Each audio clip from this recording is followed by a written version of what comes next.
Hey SRVDA families, I'm super happy to be here with you guys. So I'm really excited about this video. Meditation is a big part of my life and has been for about 15 years. And so I'm excited to bring it to you guys. It's definitely changed my life for the better and continues to change my life for the better every day. There are a lot of misconceptions about meditation. I think most of the time when I ask people what they imagine when they imagine meditation, they imagine someone sitting quietly in a cross-legged position in bliss, maybe floating, or just kind of this spiritual being that is not them. But what I love about meditation is that it's way more accessible and human than that. I think a lot of people think that they can't meditate, that they expect that when they sit down in meditation that their brain is going to completely go quiet. I've been meditating for 15 years in a lot of different groups of people, and I have never met anyone who the first time they sat down to meditate, their brain totally went quiet. My brain, after 15 years, does not totally go quiet. Sometimes it doesn't even go a little bit quiet. And so I think it's easy to get discouraged. I think, sitting in this certain way and having this expectation that we're supposed to feel something or something's supposed to happen, it's just a setup for disappointment and a setup for feeling like we're not doing it right. And when we feel like we're not doing things right, we don't enjoy doing them. So I'm hoping to break down some of those stereotypes and create a more realistic understanding of what meditation has been for me and how it's changed my life and my understanding of mindfulness meditation. So the way that I really think about meditating, and this will be really relatable for anybody, definitely for the dancers, and then anybody that's done any type of exercise, it's really training a muscle. So our brains, my brain, I don't know what your brain does, but I think that our brains secrete thoughts. Like thoughts are just shooting through our brains all the time. When we're awake, when we're asleep, we just have this constant flow of thoughts, plans, worries, replaying past events, fantasy, just da-da-da-da-da-da all the time. And it's like a puppy or like a crazy animal. It's just everywhere. It's like a toddler. And what we're doing in meditation is we're training ourselves to bring that muscle, to bring our brain back to a single focus. In the beginning, a single focus over and over and over again. So it's like if you're teaching a puppy to stay. You put the puppy in the place, you tell them to stay, they stay for a couple seconds, they wander off. You go get the puppy, you put it back, you tell it to stay, it stays for a couple seconds, it wanders off. And that's what our brains are going to do. Our brains, we're going to breathe, we're going to focus on our breath or focus on our whatever we're focusing on, and we'll be there for a couple seconds, and then our brain will wander off. And so just like when you're training a puppy, you're not going to grab the puppy and shake the puppy and, you're such a dumb puppy. That's not what we're going to do. And we're not going to do that to ourselves either. When our brains wander off, we're just going to bring them back. And really, the practice, the thing that I love about this is the moment that you realize that you've wandered off, that's a victory. That means that you're in practice, that you've come out of that virtual reality of thought, noticed that it's happening, and bring yourself back to your focus. That is the practice. That is a successful practice. If you have to bring yourself back to your focus point 2 million times in 5 minutes, you are training that muscle really, really strong. That is a successful meditation. So try to not get frustrated with yourself. Try to take any expectation of what you think this is supposed to be away.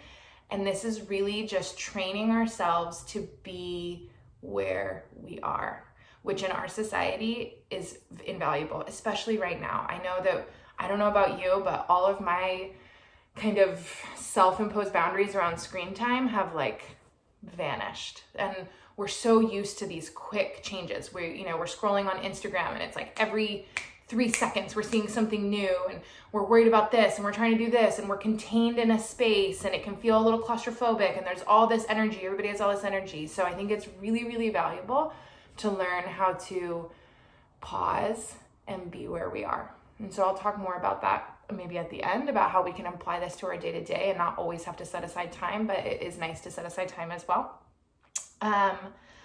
Some of the benefits of meditation in my life have been that it's definitely lowered my stress level. It really calms my nervous system down, and there's a bunch of scientific stuff.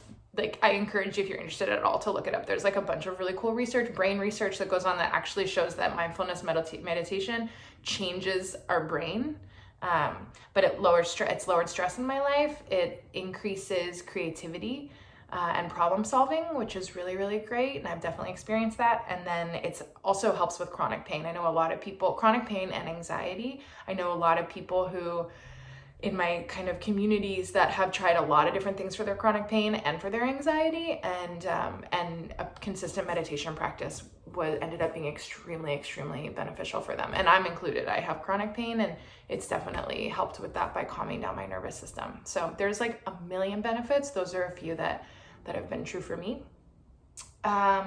Okay, so let's go over different ways that we can sit when we meditate. I would really love for this to be something that you can do with your whole family. It's a great way to start the day or end the day. But because there's a bunch of different bodies and different comfort levels, I just want to give you guys a couple of different options on how to sit, because I don't sit how like you would imagine that people sit. So one option for my younger girls who have flexible hips and are comfortable in a cross-legged position is to sit cross-legged. But I suggest that instead of just sitting on the floor cross-legged, that you give yourselves a little bolster under your tush, because we're not going to sit for very long today. We're going to sit for like 5 minutes. But if you end up doing this for longer amounts of time, sitting just on the floor without a bolster can get kind of uncomfortable. So I take a pillow and I fold it in half. And then you just sit right up on that pillow. Ooh. And then if you'd like, you can cross your legs. So this is one way to sit, probably the way that we're familiar with, but it's important to give yourself that bolster. I don't sit that way because I have crazy hips. So another way to sit, you can also sit in a chair. I'll talk about that. But another way to sit, if you want to sit on the floor, is to take that same pillow, keep it folded, and actually sit on it this way, so that you're here. Yeah, you can place your hands on your thighs, palms up or palms down.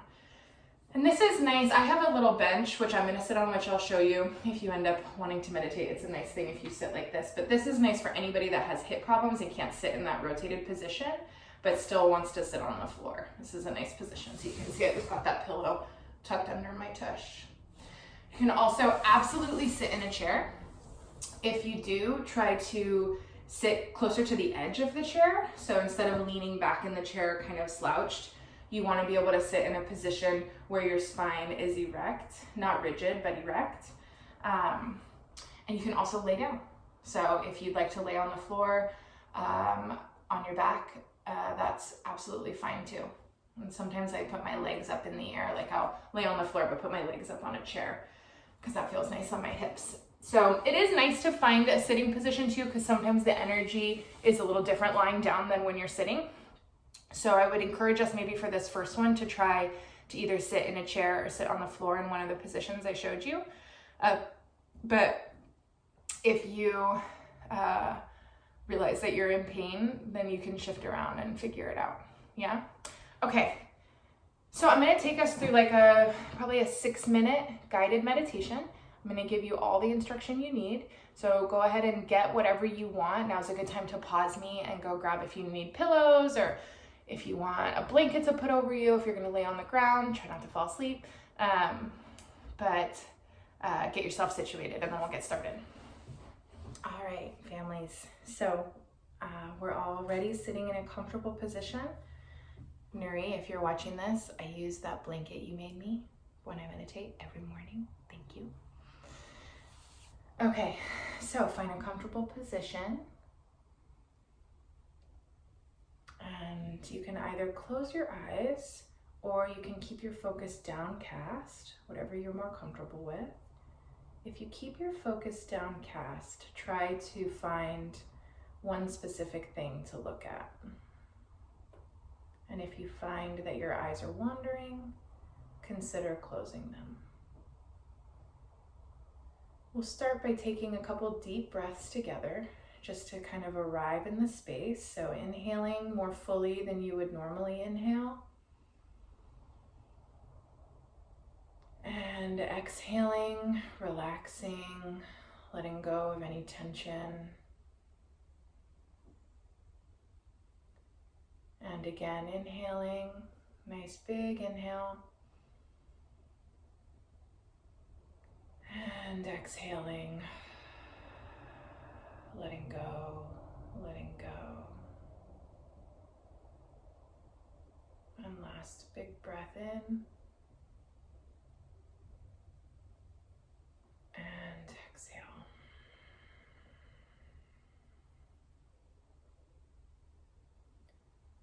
We're going to start with a body scan.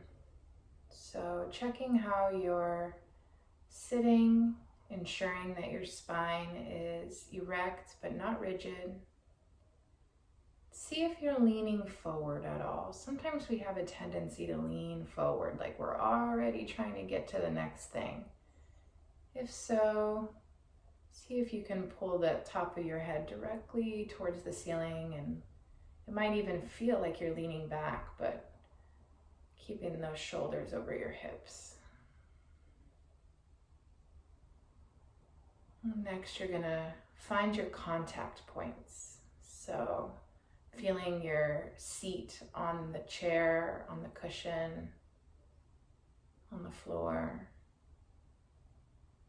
Just letting that feel weighted. Feeling your feet on the floor. Any other part of your body that's touching the floor. Just noticing that contact.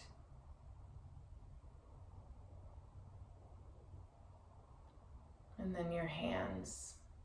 Noticing, what do your hands feel like from the inside out? Are they touching your legs? Are they face up, face down? No right way.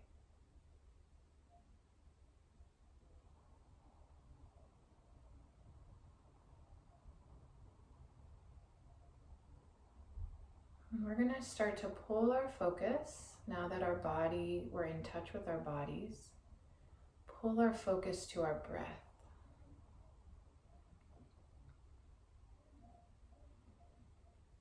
Now, there's different ways to do this. One that I like is to feel the breath coming in and out of my nostrils. Take a few breaths, see what that feels like.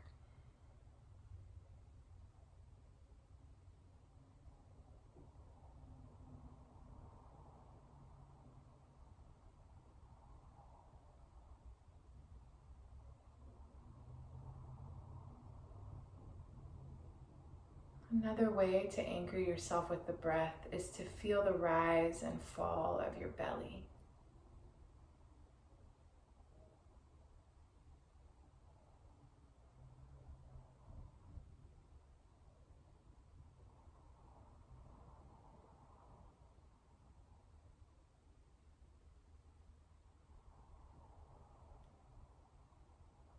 Whichever of those felt more salient, more obvious for you, easier to pay attention to, stick with that one. And we're just going to take some time and focus on our breath. Know when we're breathing in and know when we're breathing out.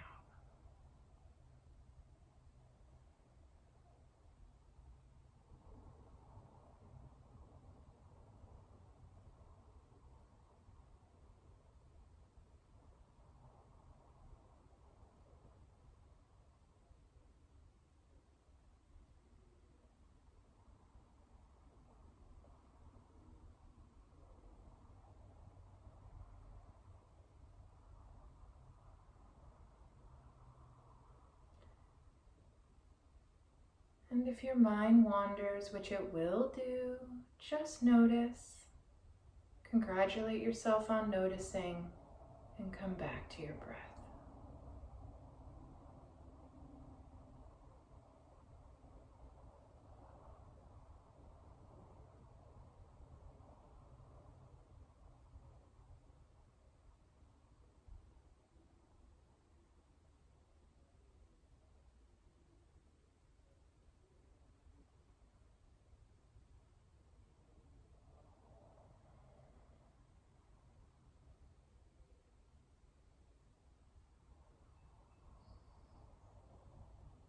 Coming back.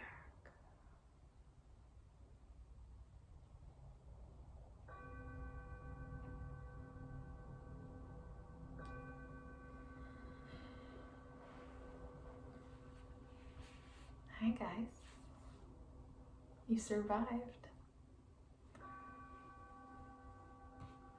So what's lovely is that no matter what just happened for you, you meditated.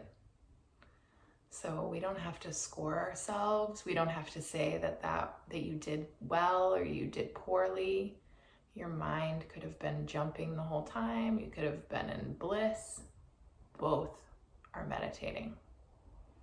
So I am super happy to get to spend this time with you. Let's see. If you are interested in more videos, I'll kind of just like see how this lands. If this is something that any of you, including parents, want more of, please either text me or comment on this video or Instagram me and let me know, and I will just kind of put these out by demand. I have so much that we could do, so I'm happy to do whatever you guys want. And if you're interested in meditating more on your own, there's a great app called Insight Timer, and it has both just a timer, and then it also has a bunch of guided meditations, almost like an overwhelming amount. When I first started using that app, there were like 12, and now there's like thousands. So two of my favorite teachers are Tara Brach, Tarabrach, and Jack Cornfield. So if you liked what we did today, those two teachers are going to be similar, because those are teachers that I have learned from a lot.